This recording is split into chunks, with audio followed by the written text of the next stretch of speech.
Hi, welcome to the promised Q&A about Africa.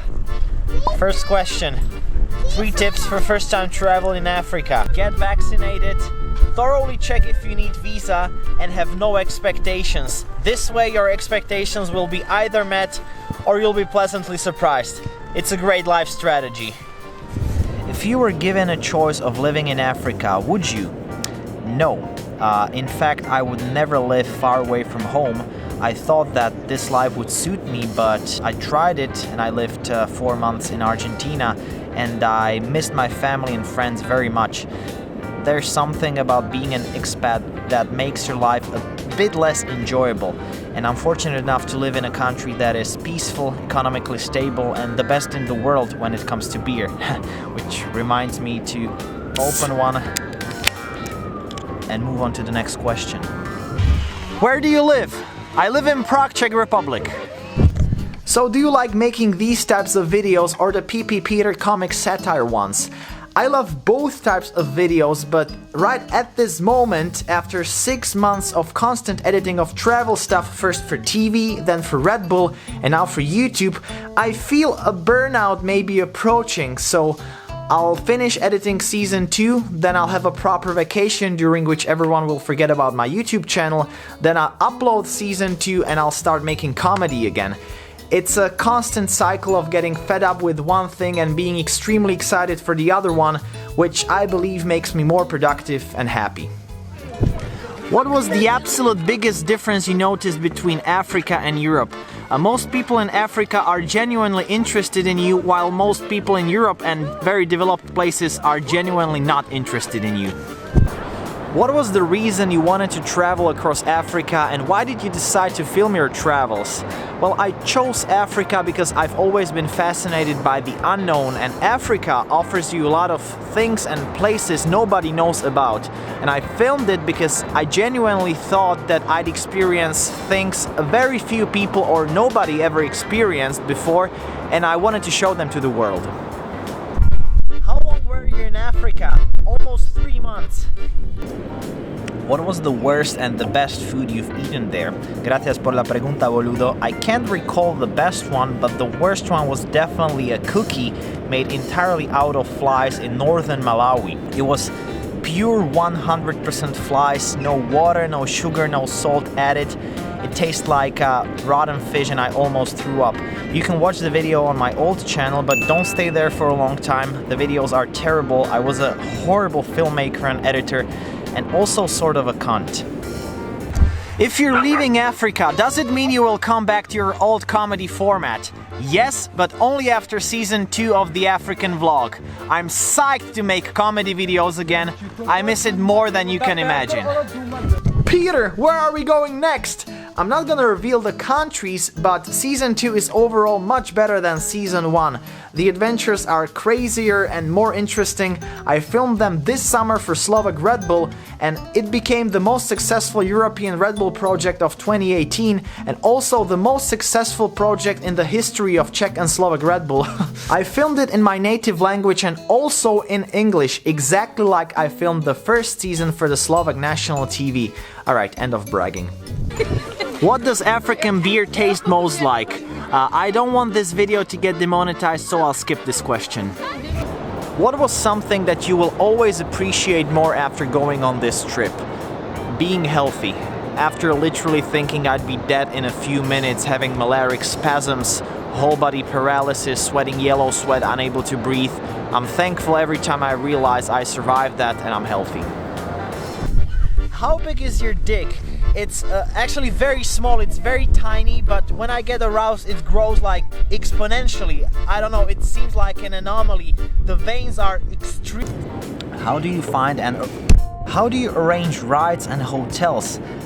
Rides are not difficult to arrange. Each town has a bus station or at least some bus stops. Timetables are often random though. Hotels outside capitals are usually not listed on booking.com or Airbnb. That's why we developed a pretty solid strategy to find a decent accommodation. We stop a random taxi and tell the driver to take us to a place that is cheap and nice, and if he succeeds, we promise to give him a generous tip. we ended up in a nice place almost every time after this.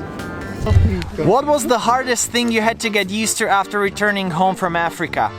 Definitely the silence and empty streets. I remember coming to my room and feeling uncomfortable because everything was so quiet. It felt very strange after almost 3 months of vibrant streets and noises everywhere. Yeah. Could you tell us about how you plan a trip through Africa? Of course. We start planning everything months before the trip. We search a lot of websites, articles, blogs and videos, and we try to find unknown things in unknown countries, which is often very hard. But when we actually find something like that, it just adds to the excitement that we feel before the trip. We always have a very strict itinerary with particular places and a lot of extra days of doing nothing that turn out to be crucial when we discover a new activity, a new place, or something unexpected happens. These days, for example, saved my series after I got malaria and I was unable to film for over a week. What are more life lessons you learned in Africa? Well, I definitely became calmer and stopped worrying about useless things. You realize that most problems people in the developed world have are really pathetic and don't really matter. Was there ever a moment during the trip when you and Teresa were scared for your safety? There wasn't a moment when we would be scared for our safety on this trip. The next trip, however, which will be covered in season 2, is a whole different story. Just wait for episode 4 or 5. We literally thought we were dying one moment. What was the first thing you did or want to do when you come back home after seeing your family? I opened a bottle of beer. Which language did you have to use the most, French or English? Well, the first time I was in Tanzania and Malawi, so only English, while the second time we were in 6 countries out of which 5 were francophone, so I tried speaking French and I failed miserably.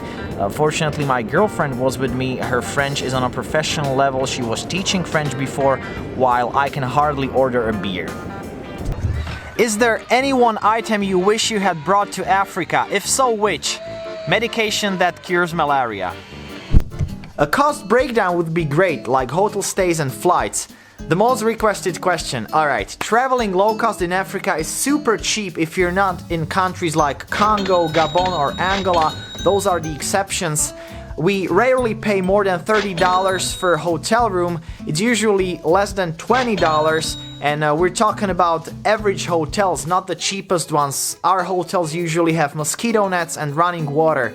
When it comes to food, we are not spoiled and we usually eat in street restaurants with plastic chairs. The food costs around $3 to $5 per meal and the portions are enormous.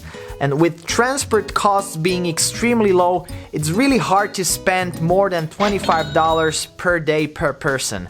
Visas, vaccinations, insurance and flight tickets are the most expensive items, and especially when you're flying to a country that is not touristy at all. That's why we chose to fly to Gambia, which is probably the most touristic from the 6 countries that we visited, and we paid around $400 for the flight tickets flying from the Czech Republic. Last but not least, we have to include guide fees, tips, entrance fees and occasional bribes.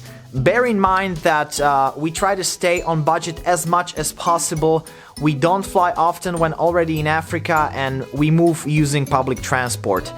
Overall, the 3-month trip cost us $3,000 per person, and that's the total cost for everything. How much weight did you two lose, if any, during the trip? 8 kilograms. I lost 8 kilograms. I don't know about Teresa, she definitely lost some weight, but she didn't weigh herself. Which African country do you recommend visiting for newbies? All the safe and touristy ones like Tanzania, Kenya, Namibia, Senegal if you speak French.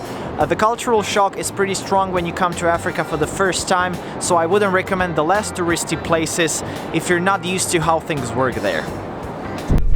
How many white people did you encounter in total? If I don't count capital cities, 20 max. No kidding. How much did you bring with you on this trip? Also, do you have any crazy stories?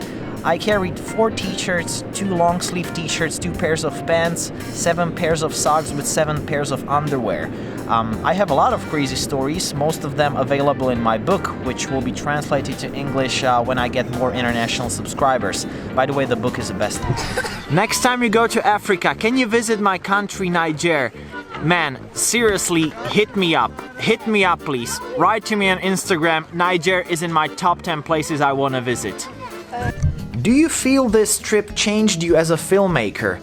Yes, it changed me a lot as a filmmaker and later as an editor. As I was filming this for TV, I had to make sure the quality is better than my regular vlogs on YouTube. And after I filmed it, I spent 2 months editing the footage with TV editors, and it was the most valuable lesson for me. I learned a lot of cool tricks, a lot of rules that I applied while filming season 2 of the African vlog for Red Bull, and it's gonna be better. I can't wait to release it.